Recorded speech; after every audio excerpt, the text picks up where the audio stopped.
비가 어마어마하게 쏟아지죠. 그래도 저희 동네는 피해가 뭐 늘 거의 없지만 지금 온 전국이 참 큰 어려움을 겪고 있는 것 같습니다. 함께 기도해 주시면 감사하겠습니다.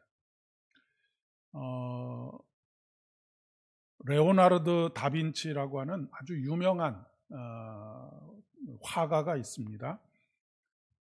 1497년에 그가 그린 아주 유명한 작품이 있는데 그 작품이 바로 최후의 만찬이라고 하는 작품입니다. 산타마리아의 델레그리치라고 하는 그 교회의 식당에 그려져 있는 그런 그림인데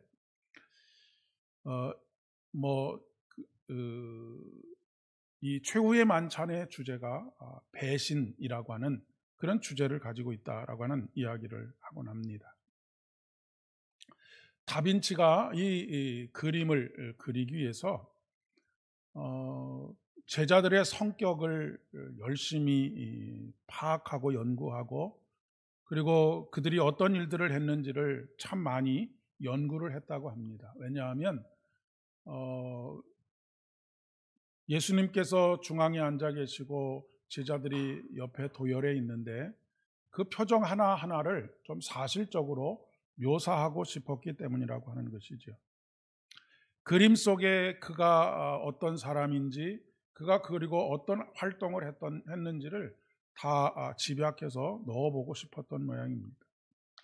다른 제자들은 다 무리 없이 그렇게 그렸는데 그림의 핵심이라고 할 수 있는 주제 자체가 배신이라고 하는 주제를 가지고 있기 때문에 배신당하는 자와 배신하는 자, 그러니까 예수 그리스도와 가룟 유다를 그리는데 굉장히 큰 어려움을 겪었다고 하는 이야기입니다. 예수님은 예수님이어서 특별해야 했고 또 뿐만 아니라 오늘 말씀에 보면 심령이 괴로워 증언하였다라고 그렇게 기록하고 있는 것처럼 예수님의 그 표정에 아주 그 복잡 미묘한 표정이 있을 뿐만 아니라 그 복잡 미묘한 표정 속에도 따뜻한 사랑이 담겨져 있고 끝까지 인내하는 인내가 담겨져 있는 뭐 그런 모습들을 그리고 싶었을지 모르겠습니다. 가룟 유다는 가룟 유다대로 스승을 배신한 제자이기 때문에 또한 특별했겠죠. 이 다빈치는 예수님을 이렇게 어떤 사람을 좀 모델로 삼아서 예수님을 그릴 수 있을까? 어떤 사람을 모델로 해서 또 가룟 유다를 그릴 수 있을까라고 고심하던 중에 이 밀라노에 있는 한 성당에 가게 되었는데 그 성가대에서 아주 아름답고 그 우아하게 찬양을 하고 있는 한 청년을 만나보게 됩니다. 얼굴에는 환한 미소가 있고 엄숙하고 거룩하면서도 또 그 따뜻한 성품이 그 얼굴에 나타나는 그런 청년이었다고 합니다. 참 그게 뭐랄까요, 귀티가 난다라고 생각할 만큼 그런 사람이었을 뿐만 아니라 기쁨이 충만한 가운데 찬양을 하고 있는 청년을 보게 된 것이죠. 그 청년을 보는 그 순간 이 사람을 모델로 해서 예수님을 그리면 되겠다라고 해서 그 당장에 그를 모델로 해서 예수님을 그리게 되었다라고 하는 것이죠. 그런데 가룟 유다를 찾는 일은 정말로 많이 힘들었던 모양입니다. 그림을 그리고 난 이후에 2년이라고 하는 시간이 지났음에도 불구하고 가룟 유다를 표현할 수 있는 적절한 사람을 만날 수도 없었고 상상할 수도 없어서 많이 고민하던 중에 어느 날 길을 걷다가 아주 남루한 옷을 입고 있고 또 추하고 더러운 표정을 하고 있는 그런 한 청년을 만나게 됩니다. 그는 겉모습이 그러할 뿐만 아니라 그의 눈동자는 굉장히 교활하고 야비한 눈동자를 가지고 있었다라고 하는 것이죠. 다빈치는 그 사람을 보는 순간 이 사람을 모델로 해서 가룟 유다를 그리면 되겠구나라고 생각을 했었다고 합니다. 그래서 그에게 가룟 유다의 모델이 좀 되어달라라고 그렇게 부탁을 했더니 이 사람이 아주 귀찮다라고 하는 그런 표정과 더불어서 아주 시니컬하게 돈을 주면 내가 모델이 되어주겠다라고 그렇게 수락을 했다라고 하는 것입니다. 그리고 다빈치는 돈을 그에게 건네고 마침내 가룟 유다를 그곳에 그려 넣어서 최후의 만찬이라고 하는 이 거대한 걸작품을 만들어내게 되었습니다. 그런데 이 다빈치가 그 남루하고 교활한 눈빛을 가지고 있고 야비한 눈빛을 가지고 있는 이 청년을 그리면서 그를 피사체로 놓고 그리다 보니까 계속해서 그를 바라보고 그리고를 반복하지 않았겠습니까? 그런데 바라보고 다시 그리고 하는 것을 반복하는 과정 속에서 아주 이상한 느낌을 받게 되었고, 그와 대화하는 과정 속에 그가 2년 전에 바로 밀라노에 있었던 한 성당에서 그렇게 뭐랄까요, 엄숙하기도 하고 거룩하기도 하고 귀티가 나기도 하고 충만한 기쁨으로 찬양하던 그 청년이었다라고 하는 사실을 그와의 대화 속에서 알게 되었다라고 하는 그런 이야기입니다. 이것이 우리에게 이야기해 주는 것이 무엇일까? 우리 안에는 여러 가지 모습들이 있습니다. 밝은 모습의 내가 있는가 하면 어두운 모습의 내가 있습니다. 거룩한 모습의 내가 있는가 하면 욕망을 쫓는 내가 있습니다. 선을 갈망하는 내가 있는가 하면 악에 사로잡혀 있는 내가 있습니다. 인간의 내면은 참 복잡합니다. 10길 물속은 알아도 한 길 사람 속은 모른다라고 하는 말이 있지 않습니까? 우리가 평소에 저 사람은 정말로 법 없이도 살만한 선한 사람이다라고 생각하는 그 사람도 어느 순간에 그의 얼굴빛이 변하고 그의 눈빛이 변하는 그런 일들이 얼마든지 있을 수 있다라고 하는 그런 이야기입니다. 우리 안에 그 모든 모습들이 다 공존해 있다라고 하는 것이지요. 사도 바울 또한 그로 인해서 깊은 절망감에 빠져 있었던 것이 자신 안에 하나님을 따라 살고자 하는 자신과 또 욕망을 따라 살고자 하는 자신이 늘 자기 안에서 끊임없이 갈등하고 부대끼고 있는 그런 자기 자신을 발견하게 됩니다. 그리고 이 갈등 속에서 로마서 7장 24절의 말씀에 오호라 나는 곤고한 사람이로다.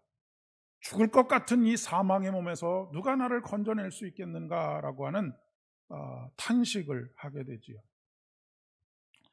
우리가 살아가면서 많은 사람들을 만납니다. 그리고 그 많은 사람들을 만나면서 야, 저 사람이 변했다라고 그렇게 이야기하는 일들이 참 많이 있지요. 결혼하기 전의 모습과 결혼한 후의 모습이 달라지기도 하고 그래서 그 가장 상징적으로 이야기하는 것이 화장실 들어갈 때의 마음과 화장실 나올 때의 마음이 다르다라고 하는 이야기도 합니다.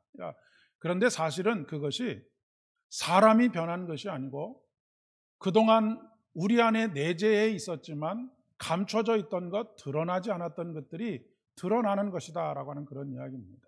그러니까 선을 쫓고자 하는 나도 나이고 욕망을 따라 살고자 하는 나도 나라고 하는 것이지요. 이런 다면적인 내면이 우리 안에 있다라고 하는 것을 이야기하고 있는 것입니다. 그렇기 때문에 인간은 나 스스로도 나를 신뢰할 수 없는 존재이고 뿐만 아니라 다른 사람들도 마찬가지입니다. 여러 가지 모습이 우리 안에 담겨져 있기 때문에 그렇지요. 우리가 보통 누군가와 결혼을 하려면 사계절을 좀 지나면서 서로 만나고 교제하고 그렇게 그 사람을 알아가고 해야 한다라고 하는 이야기를 하지 않습니까? 왜냐하면 봄의 모습이 다르고 여름의 모습이 다르고 가을의 모습이 다르고 겨울의 모습이 다 다르기 때문에 그렇습니다. 그런데 뭐 1년을 알았다고 그래서 그 사람을 전부를 다 알 수 있느냐? 그렇지는 않은 것이죠. 우리가 어떤 믿음이 좋은 사람하고 결혼을 했다라고 할 때도 마찬가지입니다. 믿음이 좋다라고 하는 것은 한참 믿음이 좋았을 때 만나면 그 사람의 믿음이 좋은 것처럼 생각되지만 그 사람이 인생의 깊은 어려움과 곤란을 겪다 보면 이제까지 보지 못했던 모습들이 또 그에게서 나타나기 때문에 그렇습니다. 그러니까 신앙에 열심이 있고 신앙이 좋다 나쁘다라고 하는 것보다는 조금 더 안전한 것이 그의 성품이 어떤 성품을 가지고 있느냐라고 하는 것을 보는 것이 조금 더 안정적이다라고도 이야기할 수 있을 것 같습니다. 나는 절대로 그렇지 않다. 나는 지금 내 모습이 진짜다라고 말하는 것은 하나님 앞에서 자신을 숨기는 것입니다. 그것이 바로 교만이고 그것이 바로 죄가 되는 것이죠. 아담과 하와가 벌거벗었음을 깨닫게 되고 나무 뒤에 숨었다라고 말하지 않습니까? 나무 뒤에 숨었다라고 하는 것은 나의 부끄러운 면을 감추었다라고 하는 그런 이야기가 될 것입니다. 그렇기 때문에 우리는 끊임없이 우리의 무릎을 쳐서 하나님께 복종해야 하는 것이지요. 이 복종하는 과정 속에서 내가 온전히 불교적인 용어로 해탈을 하거나 성불을 하게 되는 것이 아니고 내 안에 거룩의 영이신 성령께서 오셔서 이제 그리스도 예수 안에 있는 자에게는 결코 정죄함이 없나니 이는 그리스도 안에 있는 생명의 성령의 법이 죄와 사망의 법에서 나를 해방하였음이라라고 하는 이런 선언에 걸맞는 성령이 충만한 삶을 살아가야 한다라고 하는 그런 이야기입니다. 그런데 이 과정은 내 무릎을 쳐서 온전히 성령 하나님께 순종하는 삶을 살아가는 과정은 사실은 굉장히 지난한 과정이라고 이야기할 수가 있겠습니다. 그런데 이 지난한 과정 속에서 가장 중요한 우리가 잊지 말아야 할 한 가지는 무엇이냐면 우리 주님께서는 우리를 사랑하시되 끝까지 사랑하신다라고 하는 것입니다. 우리는 사랑할 만한 모습을 보면 사랑하고 사랑할 만한 모습이 아니면 미워하거나 관계를 단절하지만 우리 주님께서는 우리를 사랑하시되 끝까지 사랑하신다라고 하는 것입니다. 실망스러운 모습에도 사랑하신다라고 하는 것이 우리의 삶을 우리가 끝까지 낭망하지 않고 계속해서 걸어갈 수 있게 되는 그런 이유가 되는 것이지요. 오늘 요한복음 13장 1절에 그렇게 기록하고 있습니다. 유월절 전에 예수께서 자기가 세상을 떠나 아버지께로 돌아가실 때가 이른 줄 아시고 세상에 있는 자기 사람들을 사랑하시되 끝까지 사랑하셨다라고 그렇게 기록하고 있기 때문입니다.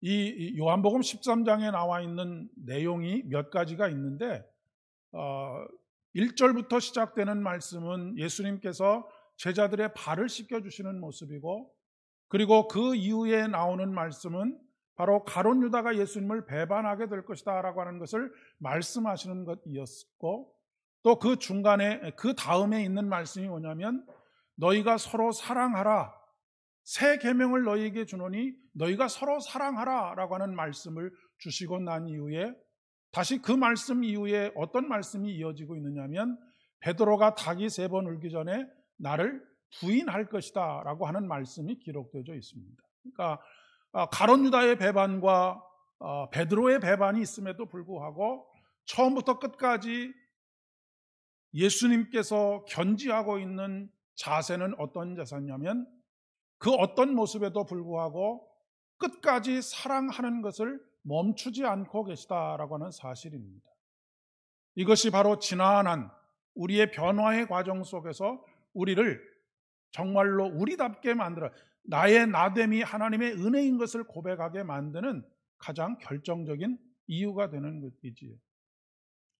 자녀를 키울 때에도 가장 중요한 것이 바로 이것이다라고 그렇게 생각합니다. 무엇이냐면 끝까지 믿어주는 것입니다. 어떤 모습으로 다가온다 할지라도 끝까지 그를 믿어주면 그의 모습이 변화될 수 있게 된다라고 하는 것이지요. 그리고 이 과정에서 우리 주님께서는 끊임없이 사인을 보내십니다. 어떤 사인을 보내시냐면 지금이 돌아서야 할 때이다 라고 하는 사인을 보내주시는 것이죠. 오늘 본문 말씀에 보면 예수님께서 3번 혹은 4번에 걸쳐서 이 가룟 유다에게 처음에는 완곡한 표현으로, 마지막에는 직접적인 표현으로 돌아설 기회를 계속해서 제공하고 계시는 것을 보게 됩니다. 첫 번째는 10절에 있는 발을 씻기는 장면에서 10절에서 이렇게 말씀하고 계시죠. 너희가 깨끗하나 다는 아니니라 라고 말씀하고 있습니다. 그리고 두 번째는 18절에 내 떡을 먹는 자가 내게 발꿈치를 들었다 한 성경을 응하게 하려는 것이라 라고 하는 말씀입니다. 이 말씀은 다윗을 배반했던 다윗의 신하가, 같은 식탁에서 먹던 다윗의 신하가 다윗을 배반한 사건을 두고 언급되었던 말씀을 여기서 지금 차용해서 사용하고 있는 것이죠. 세 번째는 간접적으로 언급하고 있는 것이 아니라 직접적으로 언급하고 있습니다. 뭐라고 말씀하시냐면 너희 중 하나가 나를 팔리라 라고 말씀하십니다. 그리고 한 걸음 더 나아가서 내가 떡 한 조각을 적셔다 주는 자가 바로 그 사람이다 라고 말씀하고 있습니다. 그리고 곧 한 조각을 찍어서 가롯 시몬의 아들 유다에게 주시죠.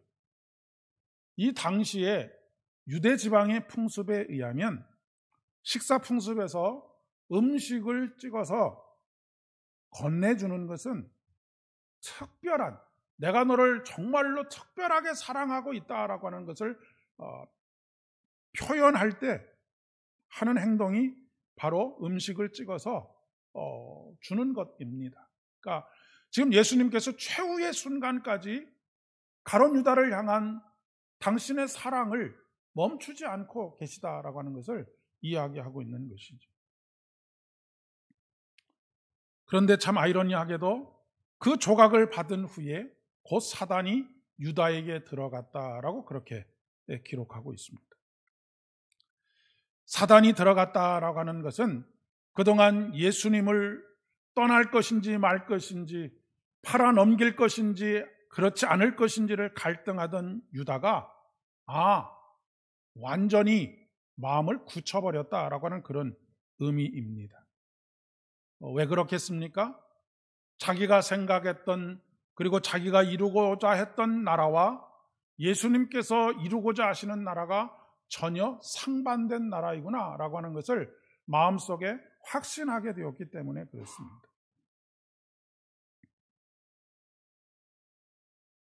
가룟 유다에게도 그러하듯이 우리에게도 끊임없이 돌이킬 기회를 주십니다.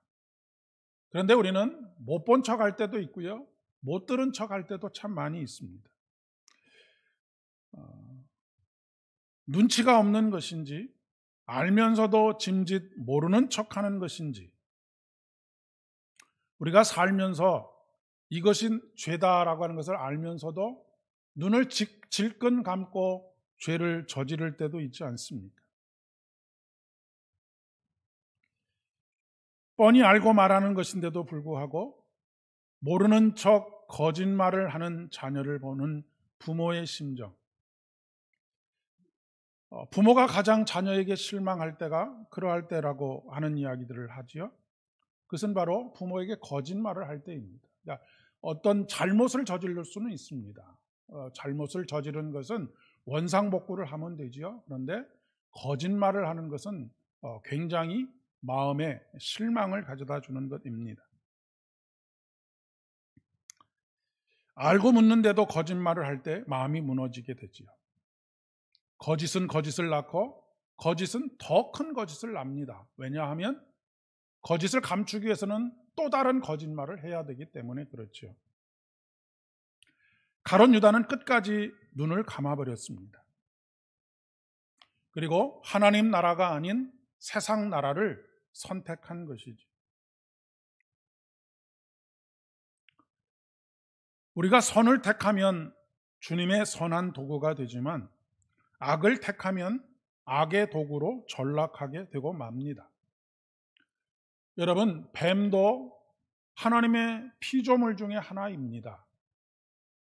뱀이 사단이 아닙니다. 뱀은 사단의 도구로 사용되었을 따름인 것이지. 우리들도 마찬가지입니다. 우리 안에 성령께서 우리를 주장하지 않으시면 우리가 사단의 도구로 사용될 가능성이 얼마든지 있다라고 하는 것입니다. 사람이 한 입으로 험한 말을 쏟아내기도 하고 위로와 격려의 말을 쏟아내기도 하지 않습니다. 이 입이 선의 도구로 사용되기도 하고 사단의 도구로 사용되기도 하는 것이 우리 자신이라고 하는 그런 말씀입니다. 가룟 유다는 끝까지 자신을 사랑하시는 주님의 손길을 거절함으로 말미암아서 결국 사단의 도구가 되고 말았습니다. 어찌 보면 그에게 있어서는 지극히 현실적인 선택을 한 것이지요. 우리는 항상 현실과 이상이 우리 안에서 갈등합니다.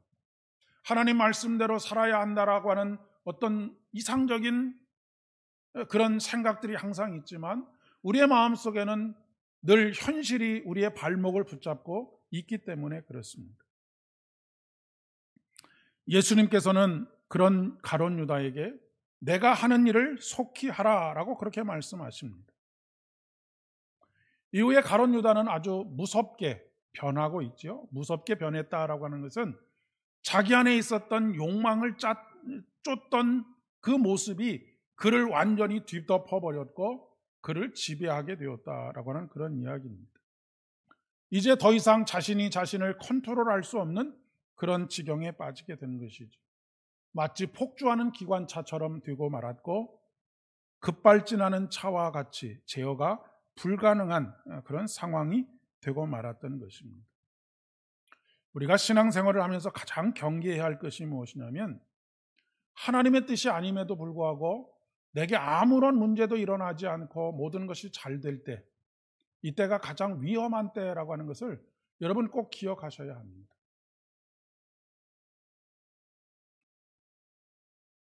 출애굽기에 하나님께서 바로의 마음을 강팍하게 하셨다라고 하는 표현이 있습니다. 바로의 마음을 강팍하게 하셨다라고 하는 것은 강팍한 마음을 품도록 하나님께서 하셨다라고 하는 그런 의미가 아닙니다. 그 말의 의미는 이제는 네가 하고 싶은 대로 해라. 나는 더 이상 너와 상관하지 않겠다라고 하는 그런 의미입니다.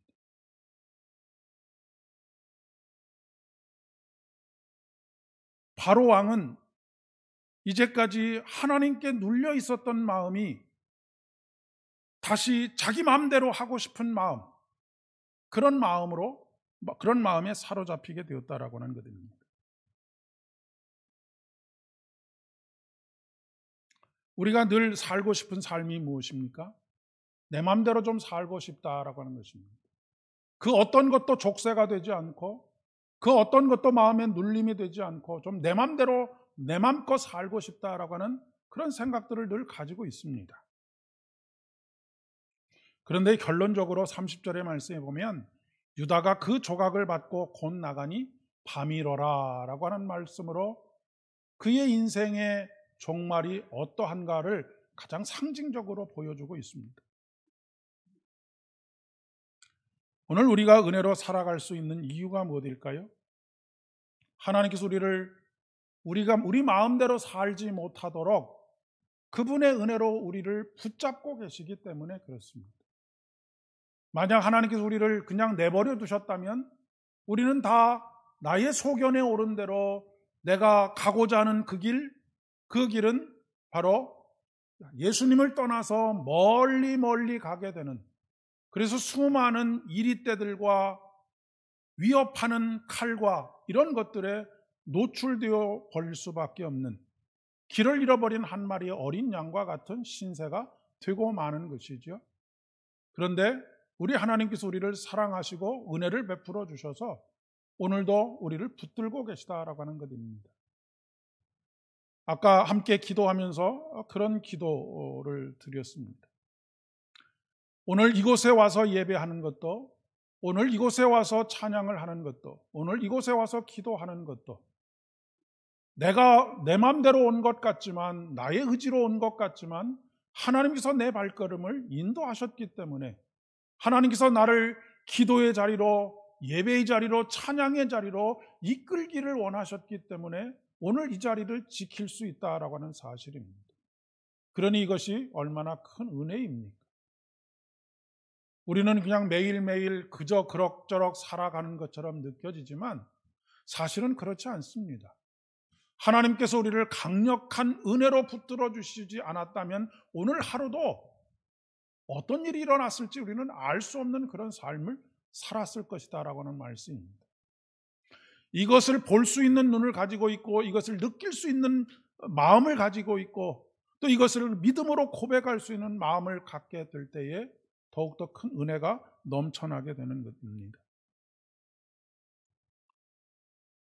밀라노에 있었던 한 청년처럼 우리 안에는 예수님의 모습도 있고 가룟 유다의 모습도 함께 들어 있습니다. 끊임없이 우리를 강권하시고 기다리시고 인내하시며 우리를 향하신 하나님의 사랑을 끝까지 베푸시는 그 하나님의 은혜가 우리를 사로잡지 않으면 우리는 언제든지 가룟 유다와 같은 삶의 모델, 그런 얼굴이 나타나고 그런 삶의 모습이 나타날 수밖에 없는 사람으로 전락하게 된다라고 하는 것입니다. 그런데 예수님의 모습을 가지고 있었던 그 청년은 어디에 있었습니까? 예배당에 있었고, 찬양하는 자리에 있었고, 기도하는 자리에 있었습니다. 이것이 우리가 무엇인가를 잘했다라고 하는 것이 아니라 그것이 바로 우리를 묶어주고 있다라고 하는 것입니다. 여러분, 우리가 그릇이 없으면 물을 담을 수 없습니다. 그릇이 없으면 물이 사방으로 흩어져 버리죠. 그런데 그릇이 있으면 그 그릇에 담겨지게 됩니다. 예배가 소중한 이유도, 또 기도회가 소중한 이유도, 찬양의 자리가 소중한 이유도 바로 이것이 우리의 믿음을 담고 마음을 담고 은혜를 담을 수 있는 그릇이 되기 때문입니다. 이런 그릇이 많으면 많을수록 더 많은 그릇들을 우리가 사용할 수 있게 되는 것이지요. 그리고 우리가 꼭 영적으로 민감하게 반응해야 될 것은 가룟 유다에게 몇 번에 걸쳐서 돌아설 기회를 주시는 것처럼 우리의 삶의 순간순간, 지금은 돌아설 때이다 라고 하는 것을 감각적으로 느끼게 하는 그런 순간들이 있습니다. 이것은 하나님의 뜻과는 어긋나는 길이지 하나님께서 원하시는 길이 아니지 라고 하는 마음이 들 때 그냥 눈 질끈 감고 계속 가는 것이 아니라 돌이키는 은혜, 이것 또한 성령 하나님의 은혜가 우리 안에 있어야 하는 것이지요. 기회가 주어질 때마다 돌아서게 되면 우리가 영적으로 풍성한 은혜를 누리며 살지만 1년이 지나고 2년이 지나고 3년이 지나고 다시 돌이키려면 참으로 어렵습니다.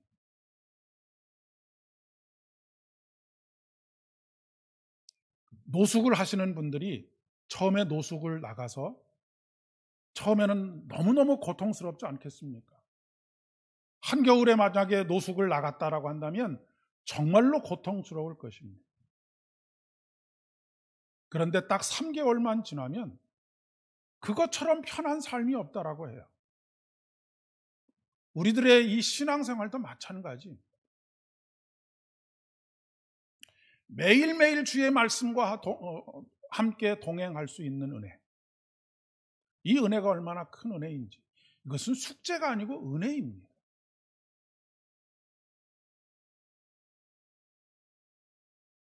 이번 한 주의 남은 3일 동안도 온전하게 내 무릎을 쳐서 주님의 은혜 앞에 복종케 되는 복된 은혜가 있기를 진심으로 축복합니다. 기도하겠습니다. 은혜가 풍성하신 참 좋으신 아버지 하나님, 우리의 내면이 얼마나 복잡다단하고 선을 행하고자 하는 내가 있는가 하면 욕망을 따라 살고자 하는 내가 또한 있음을 주님 앞에 고백합니다. 수많은 날들 동안 이것에서 갈등하고 번민하며 선택을 미루다가 하나님을 선택하지 못하고 생명의 길을 선택하지 못하고 욕망을 따르는 삶을 선택했던 순간들이 얼마나 많이 있었는지 모릅니다. 그러나 그럼에도 불구하고 우리를 향하신 주님의 사랑을 거두어 가지 않으시고 오늘도 여전히 우리를 사랑하여 주시되 끝까지 사랑하여 주시는 우리 주의 은혜를 베풀어 주시니 진심으로 감사를 드립니다. 아버지 하나님, 우리에게 들려주시는 말씀을 통하여 우리에게 보여주시는 여러 가지 일들을 통하여 돌아서야 할 때 돌아서게 하시고 하나님을 예배해야 할 때 예배하게 하시고 하나님을 기뻐해야 할 때 기뻐할 수 있는 귀한 은혜를 허락하여 주시옵기를 간절히 빌고 원하옵나이다. 아버지 하나님, 우리를 이곳에서 온전케 자유케 하며 죄와 사망의 권세로부터 벗어나게 하는 오직 유일한 길은 우리에게 은혜 베푸시는 성령 하나님의 은혜가 우리에게 있을 때임을 이 시간 고백합니다. 늘 성령께서 우리의 마음을 주장하여 주옵시고 우리가 다른 것을 바라보지 않을 수 있도록 우리의 마음속 그 어떤 것에도 성령 하나님이 아닌 다른 것이 자리 잡을 수 없도록 하나님 날마다 은혜를 더하여 주시옵소서. 하지만 우리는 앞으로도 실수도 하고 실패도 하고 잘못된 선택도 할 것입니다. 그러나 그때마다 좌절하거나 절망하거나 우리 스스로 포기하지 않을 수 있도록 은혜를 더하여 주시옵소서. 여전히 우리를 사랑하고 계시는 우리 주님의 사랑이 우리에게 있기 때문입니다. 하나님 감사합니다. 이 놀라운 은혜를 다 어찌 감당하며 어찌 다 노래할 수 있겠습니까? 이 시간도 온전히 충만한 은혜로 우리에게 이 감당할 수 없는 복을 허락하여 주신 하나님을 높여 찬양할 수 있도록 도와주시옵소서. 이제는 우리 주님 예수 그리스도의 은혜와 아버지 하나님의 극진하신 사랑하심과 성령 하나님의 위로하심과 교통하심이 오늘 온전히 무릎을 쳐서 주님께 복종함으로 욕망을 따르는 삶을 선택하는 것이 아니라 생명의 길을 선택하여 늘 하나님과 동행하는 기쁨으로만 충만하기를 소원하는 사랑하는 모든 성도님들의 머리 위에와 가정과 일터와 사업장들 위에 우리 삼보교회 위에 이제로부터 영원까지 함께 하옵시기를 간절히 축원하옵나이다. 아멘.